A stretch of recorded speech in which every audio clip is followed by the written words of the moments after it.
kay si Lord, maayo kay si Lord sa itong kinabuhi, no? God is good ba? God is good. All the time, God is good. So, maayo kay si Lord, no?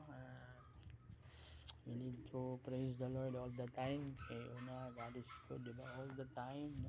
Salamat ta sa adlaw, sa iyang mga goodness na gipakita, no? Sa blessing na iyang hatag sa itong kinabuhi, hatag, diba?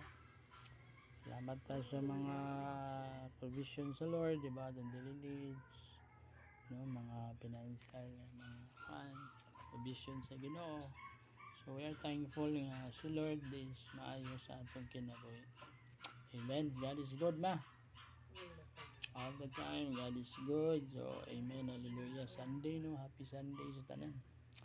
Pray natin si Pastor Allen, Pastor Lauro, ilang pamilya, ilang mga members na maayo ang ilang Sunday service. So,